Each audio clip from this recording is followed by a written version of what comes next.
ನಮಸ್ಕಾರ, ಸೋನಿನ ನ್ಯೂಸ್ಗೆ ಸ್ವಾಗತ. ನಾನು ಪ್ರಭಾವತಿ. ಮೊದಲಿಗೆ ಮುಖ್ಯಾಂಶಗಳು. ಡಾಕ್ಟರ್ ಸ್ಯಾಲಿನ್ಸ್ ಕಣ್ಣಿನ ಆಸ್ಪತ್ರೆಯಲ್ಲಿ 58ನೇ ಸಂಸ್ಥಾಪಕರ ದಿನಾಚರಣೆ. ಮೆಗಾ ಉಚಿತ ಕಣ್ಣಿನ ತಪಾಸಣೆ ಶಿಬಿರ ಯಶಸ್ವಿ.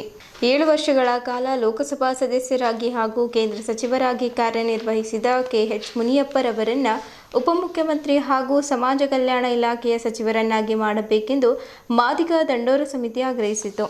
ಬೀದರ್ ಜಿಲ್ಲೆಯ ಎಲ್ಲ ತಾಲೂಕಿನಲ್ಲಿ ಆಂಗ್ಲ ಮಾಧ್ಯಮ 1ನೇ ತರಗತಿಯಿಂದ ಪದವಿವರೆಗೆ ಉಚಿತ ಶಿಕ್ಷಣ ನೀಡಬೇಕೆಂದು ಧನರಾಜ್ ಜಿ ರಾಜೋಳ ಆಗ್ರಹಿಸಿದ್ದರು. ಬೀದರ್ ತಾಲೂಕಿನ ಅಲಿಯಂಬೂರ್ ಗ್ರಾಮದಲ್ಲಿ ವಿಶ್ವ ಪರಿಸರ ದಿನಾಚರಣೆ ಅಂಗವಾಗಿ ಮಂಗಲ ಮಹಿಳಾ ಗ್ರಾಮೀಣಾಭಿವೃದ್ಧಿ ಸಂಸ್ಥೆ ಹಾಗೂ ಮಾಣಿಕಿವ ಸಾಂಸ್ಕೃತಿಕ ಕಲಾ ಸಂಸ್ಥೆಯ ವತಿಯಿಂದ ಸಸಿ ನೆಡಲಾಯಿತು. ಕರ್ವೆ ಜಿಲ್ಲಾ ಪ್ರಧಾನ ಕಾರ್ಯದರ್ಶಿಯಾಗಿ ರವಿಕುಮಾರ್ ಹೊಕ್ರಾಣೆ ಆಯ್ಕೆ. ವೈಚಾರಿಕತೆ ಈ ನೆಲದ ಸಾಹಿತ್ಯ ಸಂಸ್ಕೃತಿ ಜಂಟಿ ನಿರ್ದೇಶಕ ಬಲ್ವಂತರಾವ್ ಪಾಟೀಲ್. ರಾಜ್ಯದ ನೂತನ ಕಾಂಗ್ರೆಸ್ ಸರ್ಕಾರದಲ್ಲಿ ಪಕ್ಷದ ವರಿಷ್ಠರು ಪಕ್ಷ ನಿಷ್ಠರಿಗೆ ವರಿಷ್ಠರ ಮನ್ನಣೆ. ಬಕ್ಕಪ್ಪ ಕೋಟೆ. ಸುದ್ದಿಯ ವಿವರಗಳು. ಡಾಕ್ಟರ್ ಸ್ಯಾಲಿನ್ಸ್ ಕಣ್ಣಿನ ಆಸ್ಪತ್ರೆಯ 58ನೇ ಸಂಸ್ಥಾಪಕರ ದಿನಾಚರಣೆಯ ಅಂಗವಾಗಿ ಫ್ರಮ್ ಡಾರ್ಕ್ನೆಸ್ ಟು ಲೈಟ್ ಎಂಬ ಧ್ಯೇಯವಾಕ್ಯದೊಂದಿಗೆ ಮೆಗಾ ಉಚಿತ ಕಣ್ಣಿನ ತಪಾಸಣೆ ಶಿಬಿರವನ್ನು ವೆಲ್ಮೆಗ್ನಾ ಗುಡ್ ನ್ಯೂಸ್ ಸೊಸೈಟಿಯ ನಿರ್ದೇಶಕರಾದ ಡಾಕ್ಟರ್ ಸಿಬಿಲ್ ಸ್ಯಾಲಿನ್ಸ್ ರವರ ಜ್ಯೋತಿ ಬೆಳಗಿಸುವ ಮೂಲಕ ಉದ್ಘಾಟಿಸಿದರು. ಶಿಬಿರದಲ್ಲಿ ಒಟ್ಟು 85 ರೋಗಿಗಳು ಕಣ್ಣಿನ ತಪಾಸಣೆ ನಡೆಸಲಾಗಿದ್ದು, ಅದರಲ್ಲಿ 26 ರೋಗಿಗಳನ್ನು ಉಚಿತ ಕ್ಯಾಟರಾಕ್ಟ್ ಶಸ್ತ್ರಚಿಕಿತ್ಸೆಗೆ ಆಯ್ಕೆ ಮಾಡಲಾಯಿತು. ಈ ಸಂದರ್ಭದಲ್ಲಿ ಮಾತನಾಡಿದ ಡಾಕ್ಟರ್ ಸಿಬಿಲ್ ಸ್ಯಾಲಿನ್ಸ್ ರವರು, ಡಾಕ್ಟರ್ ಸ್ಯಾಲಿನ್ಸ್ ಕಣ್ಣಿನ ಆಸ್ಪತ್ರೆಯು ಪ್ರತಿ ವರ್ಷ 4,000ಕ್ಕೂ ಹೆಚ್ಚು ಕಣ್ಣಿನ ಶಸ್ತ್ರಚಿಕಿತ್ಸೆಗಳನ್ನು ಯಶಸ್ವಿಯಾಗಿ ನಡೆಸುತ್ತಿದೆ ಎಂದು ತಿಳಿಸಿದ್ದರು. ಸಂಸ್ಥೆಯು ಬೀದರ್, ಕಲಬುರಗಿ ಹಾಗೂ ತೆಲಂಗಾಣ ಪ್ರದೇಶಗಳಲ್ಲಿ ಒಟ್ಟು 10 ನೇತ್ರ ಚಿಕಿತ್ಸಾ ಕೇಂದ್ರಗಳನ್ನು ಹೊಂದಿದ್ದು, ಗ್ರಾಮೀಣ ಮತ್ತು ಹಿಂದುಳಿದ ಪ್ರದೇಶಗಳ ಜನರಿಗೆ ಗುಣಮಟ್ಟದ ನೇತ್ರ ಚಿಕಿತ್ಸೆಯನ್ನು ತಲುಪಿಸುತ್ತಿದೆ ಎಂದು ಹೇಳಿದ್ದರು. ಈ ಕಾರ್ಯಕ್ರಮದಲ್ಲಿ ವೆಲ್ಮೆಗ್ನಾ ಆಡಳಿತಾಧಿಕಾರಿ ಫಿಲೋಮನ್ ರಾಜ್ ಪ್ರಸಾದ್, ಡಾಕ್ಟರ್ ಜ್ಯೋತಿ, ವೆಲ್ಮೆಗ್ನಾ ಆಡಳಿತಾಧಿಕಾರಿ ವಿನೀತ್ ಹಾಗೂ ಡಾಕ್ಟರ್ ವೀರೇಂದ್ರ ಪಾಟೀಲ್ ಉಪಸ್ಥಿತರಿದ್ದು ಕಾರ್ಯಕ್ರಮಕ್ಕೆ ಮೆರುಗು ತಂದರು. ಕಾರ್ಯಕ್ರಮದ ನಿರೂಪಣೆಯನ್ನು ಪುಟ್ಟರಾಜ್ ಅವರು ನಿರ್ವಹಿಸಿದ್ದರು. ಶಿಬಿರದ ಸಂಪೂರ್ಣ ಆಯೋಜನೆ ಮತ್ತು ವ್ಯವಸ್ಥೆಯನ್ನು ಸತೀಶ್ ಹಾಗೂ ಪ್ರಕಾಶ್ ಅವರು ಆಸ್ಪತ್ರೆಯ ಸಿಬ್ಬಂದಿಯ ಸಹಕಾರದೊಂದಿಗೆ ಯಶಸ್ವಿಯಾಗಿ ನಡೆಸಿಕೊಟ್ಟರು. ಅಲ್ಲದೆ ವೆಲ್ಮೆಗ್ನಾ ಗುಡ್ ನ್ಯೂಸ್ ಸೊಸೈಟಿಯು 6 ಸಮುದಾಯ ಅಭಿವೃದ್ಧಿ ಕೇಂದ್ರಗಳನ್ನು ನಡೆಸುತ್ತಿದ್ದು, ಆರೋಗ್ಯ, ಶಿಕ್ಷಣ ಮತ್ತು ಸಾಮಾಜಿಕ ಅಭಿವೃದ್ಧಿ ಕ್ಷೇತ್ರಗಳಲ್ಲಿ ಸೇವೆ ಸಲ್ಲಿಸುತ್ತಿದೆ ಎಂದು ತಿಳಿಸಿದ್ದರು. ಇದೇ ವೇಳೆ ಸಂಸ್ಥೆಯ ಸಾಮಾಜಿಕ ಸೇವಾ ಕಾರ್ಯಗಳ ಬಗ್ಗೆ ವಿವರಿಸಿದ ಅವರು, ಚಟ್ನಳ್ಳಿ ಗ್ರಾಮದಲ್ಲಿ ನವಜೀವನ ಕುಷ್ಠರೋಗ ಕೇಂದ್ರವನ್ನು ಸಂಸ್ಥೆಯು ನಿರ್ವಹಿಸುತ್ತಿದ್ದು, ಅಲ್ಲಿ ಸುಮಾರು 50 ಮನೆಗಳಲ್ಲಿ 100ಕ್ಕೂ ಹೆಚ್ಚು ನಿವಾಸಿಗಳು ವಾಸಿಸುತ್ತಿದ್ದಾರೆ ಎಂದು ಹೇಳಿದ್ದರು. ಅವರಿಗೆ ಅಗತ್ಯವಾದ ಔಷಧೋಪಚಾರ, ಆಹಾರ ಧಾನ್ಯಗಳು, ರೇಷನ್ ಹಾಗೂ ಇತರೆ ಮೂಲಭೂತ ಸೌಲಭ್ಯಗಳನ್ನು ಸಂಸ್ಥೆಯ ವತಿಯಿಂದ ಉಚಿತವಾಗಿ ಒದಗಿಸಲಾಗುತ್ತಿದೆ ಎಂದು ತಿಳಿಸಿದ್ದರು. ಕುಷ್ಠರೋಗ ಪೀಡಿತ ಕುಟುಂಬಗಳ ಮಕ್ಕಳ ಶಿಕ್ಷಣಕ್ಕೂ ಸಂಸ್ಥೆಯು ವಿಶೇಷ ಆದ್ಯತೆ ನೀಡಿದ್ದು, ಅವರ ಅನೇಕ ಮಕ್ಕಳು ಸಂಸ್ಥೆಯ ನವಜೀವನ ಮಕ್ಕಳ ಗೃಹದಲ್ಲಿ ಚಿಲ್ಡ್ರನ್ಸ್ ಹೋಮ್ ವಾಸ್ತವ್ಯ ಮಾಡಿಕೊಂಡು ಶಿಕ್ಷಣ ಪಡೆಯುತ್ತಿದ್ದಾರೆ. ಮಕ್ಕಳಿಗೆ ಉತ್ತಮ ಶಿಕ್ಷಣ, ವಸತಿ, ಆಹಾರ ಹಾಗೂ ಭವಿಷ್ಯ ನಿರ್ಮಾಣಕ್ಕೆ ಅಗತ್ಯವಾದ ಸೌಲಭ್ಯಗಳನ್ನು ಒದಗಿಸಲಾಗುತ್ತಿದೆ ಎಂದು ಅವರು ಹೇಳಿದ್ದರು. ಸಂಸ್ಥೆಯ ಸೇವಾ ಚಟುವಟಿಕೆಗಳ ಭಾಗವಾಗಿ ಮಕ್ಕಳಿಗೆ ಆಧುನಿಕ ಶಿಕ್ಷಣದ ಸೌಲಭ್ಯಗಳನ್ನು ಒದಗಿಸಲಾಗುತ್ತಿದ್ದು, ಲ್ಯಾಪ್ಟಾಪ್ಗಳ ಮೂಲಕ ಡಿಜಿಟಲ್ ಶಿಕ್ಷಣ ನೀಡಲಾಗುತ್ತಿದೆ. ಸಮಾಜದ ಬಡ, ನಿರ್ಗತಿಕ ಹಾಗೂ ಹಿಂದುಳಿದ ವರ್ಗಗಳ ಸರ್ವತೋಮುಖ ಅಭಿವೃದ್ಧಿಗೆ ಸಂಸ್ಥೆಯ ಧ್ಯೇಯವಾಗಿದೆ ಎಂದು ಡಾಕ್ಟರ್ ಸಿಬಿಲ್ ಸ್ಯಾಲಿನ್ಸ್ ತಿಳಿಸಿದ್ದರು. ಶಿಬಿರಕ್ಕೆ ಸಾರ್ವಜನಿಕರಿಂದ ಉತ್ತಮ ಸ್ಪಂದನೆ ದೊರೆತಿದ್ದು, ಕಣ್ಣಿನ ಸಮಸ್ಯೆಗಳಿಂದ ಬಳಲುತ್ತಿದ್ದ ಅನೇಕ ರೋಗಿಗಳಿಗೆ ಸೂಕ್ತ ಚಿಕಿತ್ಸೆ ಮತ್ತು ಶಸ್ತ್ರಚಿಕಿತ್ಸೆಯ ಅವಕಾಶ ದೊರಕಿದೆ. ಕಾರ್ಯಕ್ರಮವು ಸಂಸ್ಥಾಪಕರ ಸೇವಾ ಮನೋಭಾವವನ್ನು ಸ್ಮರಿಸುವುದರ ಜೊತೆಗೆ ಸಮಾಜಮುಖಿ ಆರೋಗ್ಯ ಸೇವೆಯ ಮಹತ್ವವನ್ನು ಮತ್ತೊಮ್ಮೆ ಸಾರಿತು.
ಬರ್ತಿದ್ದೀರಿ ತಗೊಂಡರೆ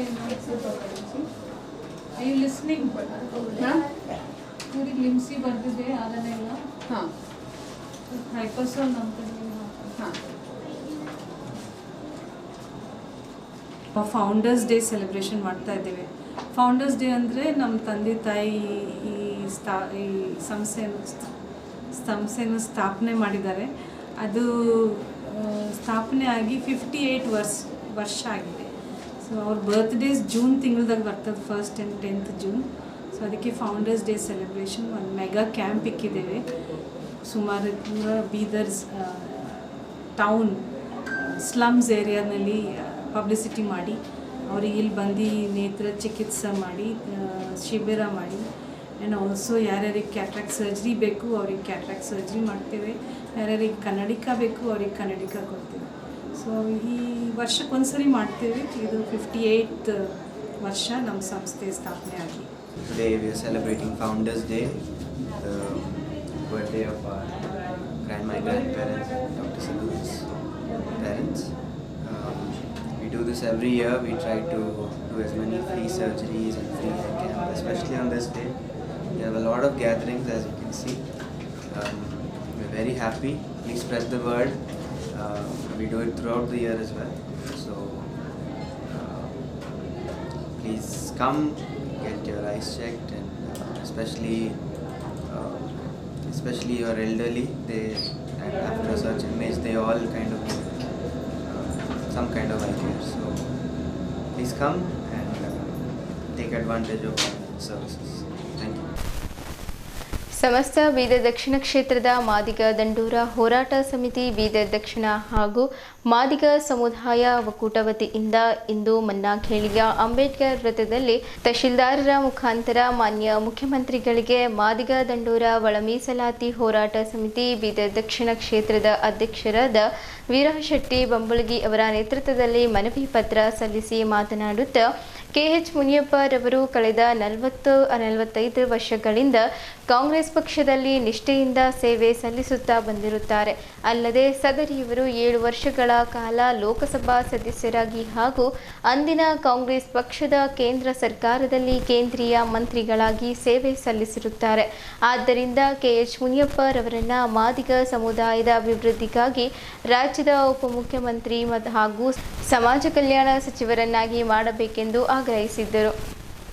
ಈ ಸಂದರ್ಭದಲ್ಲಿ ಮಾದಿಗ ದಂಡೋರ ಒಳ ಮೀಸಲಾತಿ ಹೋರಾಟ ಸಮಿತಿ ಬೀದರ್ ದಕ್ಷಿಣ ಕ್ಷೇತ್ರದ ಅಧ್ಯಕ್ಷರಾದ ವೀರಶೆಟ್ಟಿ ಬಂಬುಳಗಿ, ಉಪಾಧ್ಯಕ್ಷರಾದ ದಯಾನಂದ್ ರೇಕುಳಗಿ, ಮಾದಿಗ ಮುಖಂಡರು ಬೀದರ್ ದಕ್ಷಿಣ ಕ್ಷೇತ್ರದ ಉಮೇಶ್ ಗುತ್ತೇದಾರ್, ಚುಡುಗುಪ್ಪ ಅಧ್ಯಕ್ಷರು MPRS Lalappa L Rampure, G Hoskar Hosmani, Shaliman Boral, Veerashetti Bambulagi, Basavaraj Nirna, Vinod Mangalgi, Ramachandra Boral, Dhanaraj Mangalgi, Prahlad Milkeri, Lakshman Machkure, Mastan Bagdal, Yohan Bagdal, Manoj Boral, Prabhu Bambulagi, Samson, Ritik Kote Rekulagi ಸೇರಿದಂತೆ ಮಾದಿಗ ದಂಡೂರ ಒಳ ಮೀಸಲಾತಿ ಹೋರಾಟ ಸಮಿತಿ ಮತ್ತು ಮಾದಿಗರ ಒಕ್ಕೂಟ ಬೀದರ್ ದಕ್ಷಿಣ ಕ್ಷೇತ್ರದ ಪದಾಧಿಕಾರಿಗಳು ಸೇರಿದಂತೆ ಇತರರು ಉಪಸ್ಥಿತರಿದ್ದರು.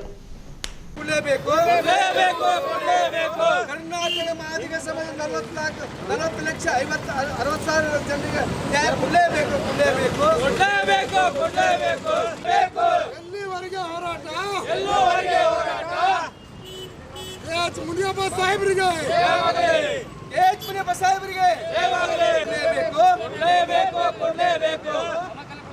ಸಮಾಜ ಕಲ್ಯಾಣ ಖಾತೆ ಕೊಡಲೇಬೇಕು.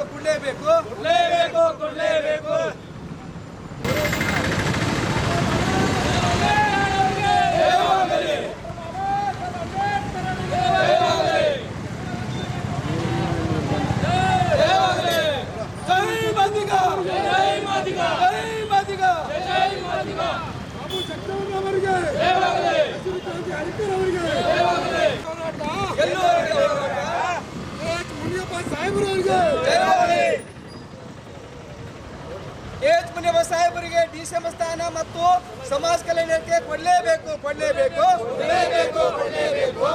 ಸಮಾಜ ಕಲ್ಯಾಣ ಇಲಾಖೆ ಮತ್ತು ಡಿಸಿಎಂ ಸ್ಥಾನ ಕೊಡಲೇಬೇಕು. ಜೈ ಮಾದಿಗ,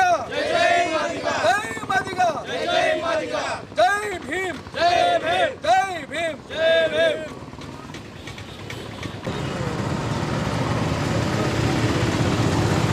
ಸರ್ ಇಲ್ಲಿ ನೋಡ್ರಿ.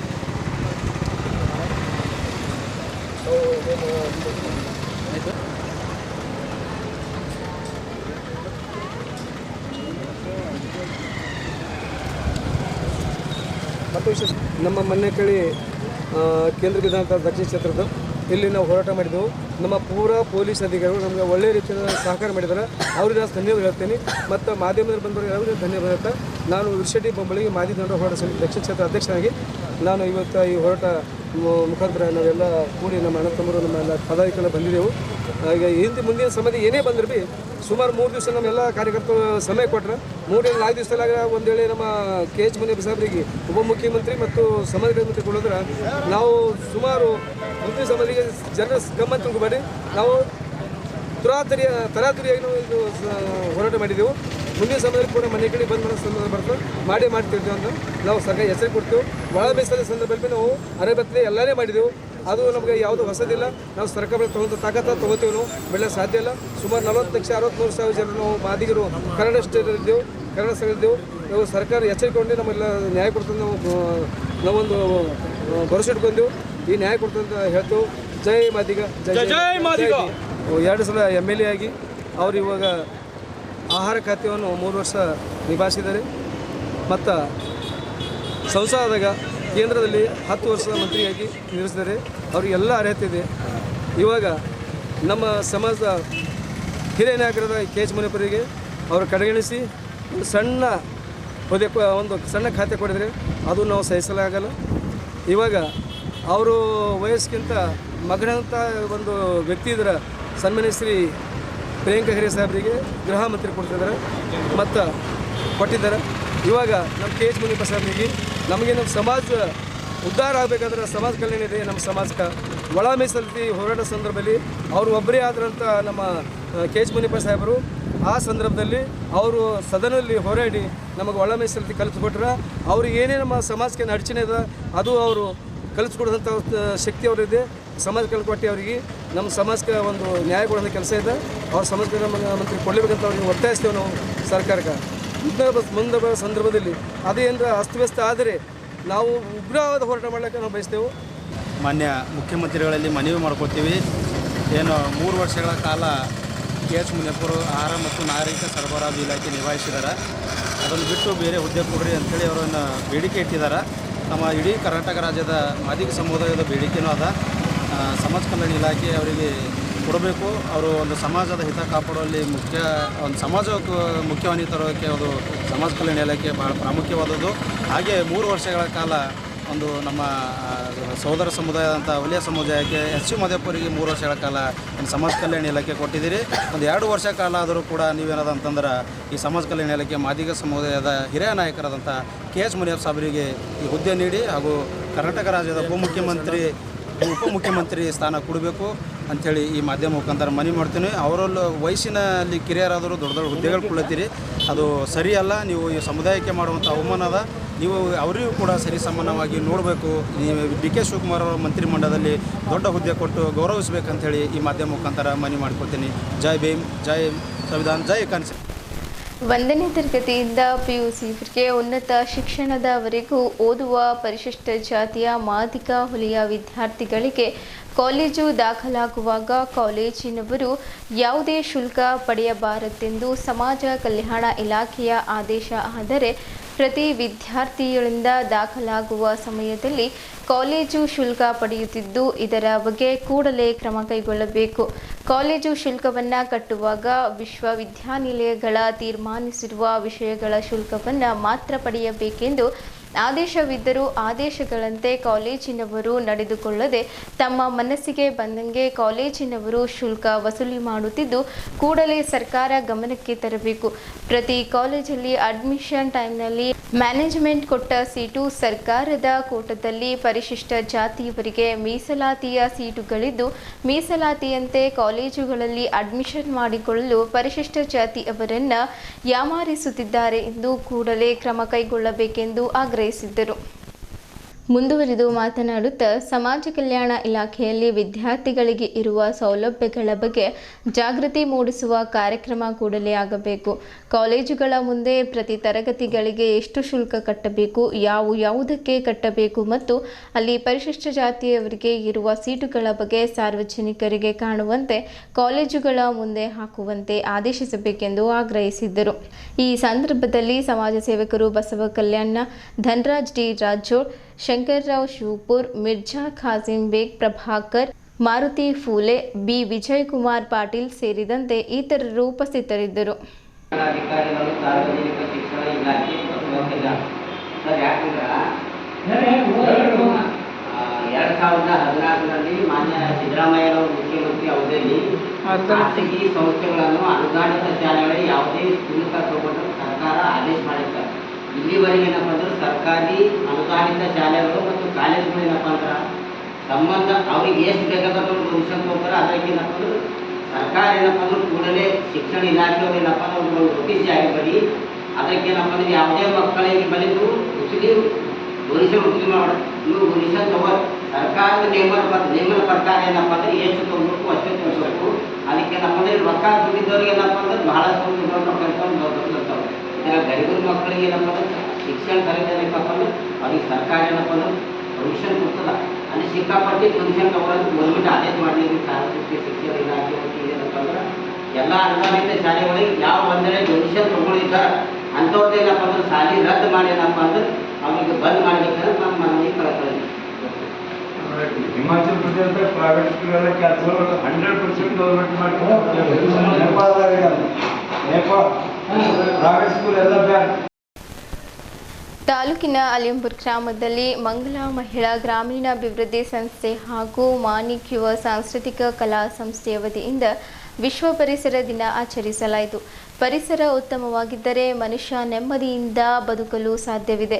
ಕಾರಣ ಪ್ರತಿಯೊಬ್ಬರೂ ಸಸಿ ನೆಟ್ಟು ಪರಿಸರ ಉಳಿಸಬೇಕು ಎಂದು ಮಂಗಲ ಮಹಿಳಾ ಗ್ರಾಮೀಣಾಭಿವೃದ್ಧಿ ಸಂಸ್ಥೆಯ ಅಧ್ಯಕ್ಷೆ ಮಂಗಲ ಮರ್ಕಲೆ ಹೇಳಿದ್ದರು. ಗೀತಾ ಹಾಲ್ಕುಡೆ, ಅಂಬಿಕಾ ಹಾಲ್ಕುಡೆ, ಗೌರಮ್ಮ, ಸಿದ್ದಮ್ಮ ಹೂಗಾರ್, ಉಮಾದೇವಿ ಸ್ವಾಮಿ, ಹೇಮಾವತಿ ಸ್ವಾಮಿ, ಮಹಾದೇವಿ ಆರತಿ ಮದ್ರಿಗೆ, ವೀರಶೆಟ್ಟಿ ಮದ್ರಿಗೆ, ರಾಜಪ್ಪ ಪಟ್ನೆ, ಪ್ರೀತಿ ಪಟ್ನೆ, ಜಗದೇವಿ ಕಲ್ಲಪ್ಪ ಮತ್ತಿತರರು ಇದ್ದರು. ಮಾಣಿಕ್ ಯುವ ಸಾಂಸ್ಕೃತಿಕ ಕಲಾ ಸಂಸ್ಥೆಯ ಅಧ್ಯಕ್ಷೆ ಭಾಗ್ಯಶ್ರೀ ಮರ್ಕಲೆ ಸ್ವಾಗತಿಸಿದರು. ರವಿಕುಮಾರ್ ಹೊಗ್ರಾಣಿಯವರನ್ನು ಕರ್ನಾಟಕ ರಕ್ಷಣಾ ವೇದಿಕೆ ಕರ್ವೆ ಬೀದರ್ ಜಿಲ್ಲಾ ಘಟಕದ ಜಿಲ್ಲಾ ಪ್ರಧಾನ ಕಾರ್ಯದರ್ಶಿಯಾಗಿ ಆಯ್ಕೆ ಮಾಡಲಾಗಿದೆ.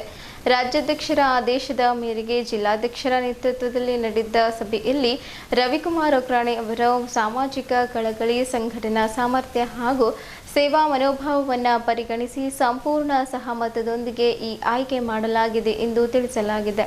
ಈ ಸಂದರ್ಭದಲ್ಲಿ ಜಿಲ್ಲಾಧ್ಯಕ್ಷ ಪೀಟರ್ ಚುಡ್ಗುಪ್ಪ, ಜಿಲ್ಲಾ ಉಪಾಧ್ಯಕ್ಷ ಗುರುರಾಜ್ ಮಿತ್ರೆ, ದಕ್ಷಿಣ ಕ್ಷೇತ್ರದ ತಾಲೂಕು ಅಧ್ಯಕ್ಷ ನೀಲೇಶ್ ರಾಥೋಡ್, ಜಿಲ್ಲಾ ಮುಖಂಡ ಅಶೋಕ್ ಕರ್ಡಿಯಾಲ್, ಜಿಲ್ಲಾ ಮುಖಂಡ ಸಂಜೀವ್ ಕುಮಾರ್ ಚಿಂಕೋಡ್ ಸೇರಿದಂತೆ ಕರ್ವೆಯ ಅನೇಕ ಪದಾಧಿಕಾರಿಗಳು ಹಾಗೂ ಕಾರ್ಯಕರ್ತರು ಉಪಸ್ಥಿತರಿದ್ದು ನೂತನ ಪ್ರಧಾನ ಕಾರ್ಯದರ್ಶಿಗೆ ಅಭಿನಂದನೆ ಸಲ್ಲಿಸಿದರು. ವಿಶ್ವ ಕನ್ನಡಿಗರ ಸಂಸ್ಥೆ ನೌಬಾದ್ ಬೀದರ್, ಕರ್ನಾಟಕ ಸರ್ಕಾರ, ಕನ್ನಡ ಮತ್ತು ಸಂಸ್ಕೃತಿ ಇಲಾಖೆ ಬೆಂಗಳೂರು ಇವರ ಸಂಯುಕ್ತಾಶ್ರಯದಲ್ಲಿ 2025-26ನೇ ಸಾಲಿನ ಸಂಘ ಸಂಸ್ಥೆಗಳ ಧನ ಸಹಾಯ ಸಾಮಾನ್ಯ ಯೋಜನೆಯಡಿಯಲ್ಲಿ ಹೆಸರಾಯಿತು ಕರ್ನಾಟಕ ಉಸಿರಾಗಲಿ ಕನ್ನಡ ರಾಜ್ಯ ಮಟ್ಟದ ಸಾಹಿತ್ಯಗೋಷ್ಠಿ, ಸಾಂಸ್ಕೃತಿಕ ಕಲಾ ಸಿರಿ, ಜಾನಪದ, ಜಾದು, ಕಾಮಿಡಿ, ಮಿಮಿಕ್ರಿ, ಸಂಗೀತ, ಕನ್ನಡ ಹಾಡುಗಳು, ಗಾಯನ, ಕವಿಗೋಷ್ಠಿ, ಪ್ರತಿಭಾ ಸತ್ಕಾರ ಕಾರ್ಯಕ್ರಮದಲ್ಲಿ ಮುಖ್ಯ ಅತಿಥಿಗಳಾಗಿ ಭಾಗವಹಿಸಿ ಮಾತನಾಡಿ 12ನೇ ಶತಮಾನದ ಕನ್ನಡ ವಚನ ಸಾಹಿತ್ಯ ಸಮಾನತೆಗಾಗಿ ಸಂಘರ್ಷ ಮಾಡಿರುವ ಸಾಹಿತ್ಯ ಸಂಸ್ಕೃತಿಯಾಗಿದೆ. ಇವತ್ತಿನ ನಮ್ಮ ಕೆಲಸ ಸಂಬಂಧ ಸಮಾಜ ಎಲ್ಲದಕ್ಕೂ ಪ್ರಾಕ್ಟಿಕಲ್ ಗೈಡ್ಲೈನ್ಸ್ ತರಹ ಕೆಲಸ ಮಾಡುತ್ತಿದೆ. ನೀನು ಮಾಡುವ ಕೆಲಸವೇ ದೇವರು, ದಾಸೋಹ, ವೈಚಾರಿಕತೆ, ವೈಜ್ಞಾನಿಕತೆ, ಅನುಭವ ಮಂಟಪದ ಮೂಲಕ ಜೀವ ಜಗತ್ತಿಗೆ ಸಮಾನತೆಗಾಗಿ ಸಂಘರ್ಷ ಮಾಡಿರುವ ಕನ್ನಡ ವಚನ ಸಾಹಿತ್ಯ ನಮ್ಮುಂದೆ ಇದೆ ಎಂದು ಹೇಳಿದ್ದರು. ಬೀದರ್ ಹಿಂದುಳಿದ ಜಿಲ್ಲೆಯಲ್ಲ ಸಾಂಸ್ಕೃತಿಕವಾಗಿ ಶ್ರೀಮಂತವಾಗಿರುವ ಜಿಲ್ಲೆಯಾಗಿದೆ. ಸಾಹಿತ್ಯ, ಕೃಷಿ ಅವಕಾಶವಾಗಿದ್ದು ಉದ್ಘಾಟನೆ ರಾಜ್ಯಕ್ಕೆ ಈ ವರ್ಷ SSLC ಪರೀಕ್ಷೆಯಲ್ಲಿ 624 ಅಂಕ ಪಡೆದು ರಾಜ್ಯಕ್ಕೆ 2ನೇ ರ್ಯಾಂಕ್ ಪಡೆದ ಚನ್ನಬಸವೇಶ್ವರ ಪ್ರೌಢಶಾಲೆ ವಿದ್ಯಾರ್ಥಿ ಆನಂದ್ ಮಾಡಿದ್ದರು. ಅಧ್ಯಯನ, ಪರಿಶ್ರಮ, ಪ್ರಯತ್ನ ವಿದ್ಯಾರ್ಥಿಗಳಿಗೆ ದಾರಿದೀಪವಾಗಿದೆ. ರಾಷ್ಟ್ರೀಯ ಶಿಕ್ಷಣ ನೀತಿ ಪರಿಷ್ಕೃತ ಡಾಕ್ಟರ್ ಸರೋಜಿನಿ ಮಹಿಷಿ ವರದಿ ಪ್ರೊಫೆಸರ್ ಶಿವಶರಣಪ್ಪ ಹುಗ್ಗೆ ಪಾಟೀಲ್ ಕನ್ನಡ ಭಾಷೆ ನಿನ್ನೆ ಇಂದು ನಾಳೆ ಡಿಜಿಟಲೀಕರಣದಲ್ಲಿ ಕನ್ನಡ ಭಾಷೆ ಕುರಿತು ಡಾಕ್ಟರ್ ರಾಮಚಂದ್ರ ಗಣಾಪುರ್, ಯೋಗ ಶಿಕ್ಷಣ ಕುರಿತು ಸಂದೀಪ್ ಸುಧಾರೆ, ಜಾನಪದ ಜಾದು ತುಕಾರಾಮ್ ಭೋಲಾ, ಪ್ರಕಾಶ್ ಕುಲಕರ್ಣಿ, ಬಿಂಬಿ ಕ್ರಿಯೆ, ರವಿಕುಮಾರ್ ಯಶಂಗೆ, ಅಫ್ಜಲ್ಪುರ್ ಸೇರಿದಂತೆ ಇತರರು ಉಪಸ್ಥಿತರಿದ್ದರು. ರಾಜ್ಯದ ನೂತನ ಕಾಂಗ್ರೆಸ್ ಸರ್ಕಾರದಲ್ಲಿ ಪಕ್ಷದ ವರಿಷ್ಠರು ಪಕ್ಷ ನಿಷ್ಠರಿಗೆ ಮನ್ನಣೆ ನೀಡಿದ್ದಾರೆ ಎಂದು ಕರ್ನಾಟಕ ದ್ರಾಕ್ಷರಸ ಮಂಡಳಿಯ ಮಾಜಿ ಅಧ್ಯಕ್ಷ ಬಕ್ಕಪ್ಪ ಕೋಟೆ ಪ್ರತಿಕ್ರಿಯಿಸಿದ್ದಾರೆ. DK Shivakumar, doctor G Parameshwar ಹಾಗೂ ಈಶ್ವರ್ ಖಂಡ್ರೆ ಅವರಿಗೆ ಕ್ರಮವಾಗಿ ಮುಖ್ಯಮಂತ್ರಿ, ಉಪಮುಖ್ಯಮಂತ್ರಿ ಹಾಗೂ ಸಚಿವ ಸ್ಥಾನ ನೀಡಿದಿರುವುದು ಅತ್ಯಂತ ಸೂಕ್ತವಾಗಿದೆ ಎಂದು ತಿಳಿಸಿದ್ದಾರೆ. DK ಶಿವಕುಮಾರ್ ಹಾಗೂ ಡಾಕ್ಟರ್ ಜಿ ಪರಮೇಶ್ವರ್ ಅವರು ಕೆಪಿಸಿಸಿ ಅಧ್ಯಕ್ಷರಾಗಿ ರಾಜ್ಯದಲ್ಲಿ ಪಕ್ಷವನ್ನು ಬೇಡು ಮಟ್ಟದ ಬಲಪಡಿಸಿದ್ದಾರೆ. ಕಳೆದ ಚುನಾವಣೆಯಲ್ಲಿ ಪಕ್ಷದ ಗೆಲುವಿಗೆ ಶ್ರಮಿಸಿದ್ದಾರೆ. ಉಪಮುಖ್ಯಮಂತ್ರಿಯಾಗಿ ಆಡಳಿತ ಯಂತ್ರವನ್ನು ಮುನ್ನಡೆಸಿದ್ದಾರೆ. ಈಶ್ವರ್ ಖಂಡ್ರೆ ಕೆಪಿಸಿಸಿ ಕಾರ್ಯಾಧ್ಯಕ್ಷರಾಗಿ, ಶಾಸಕ, ಸಚಿವರಾಗಿ ಉತ್ತಮವಾಗಿ ಕಾರ್ಯನಿರ್ವಹಿಸಿದ್ದಾರೆ ಎಂದು ಹೇಳಿದ್ದಾರೆ. ರಾಜ್ಯದ ಹೊಸ ಸರ್ಕಾರವು ರಾಜ್ಯದಲ್ಲಿ ಅಭಿವೃದ್ಧಿಯ ಹೊಸ ಶಕೆ ಆರಂಭಿಸಲಿದೆ, ಜನರಿಗೆ ಒಳಿತು ಉಂಟು ಮಾಡಲಿದೆ ಎಂದು ವಿಶ್ವಾಸ ವ್ಯಕ್ತಪಡಿಸಿದ್ದಾರೆ.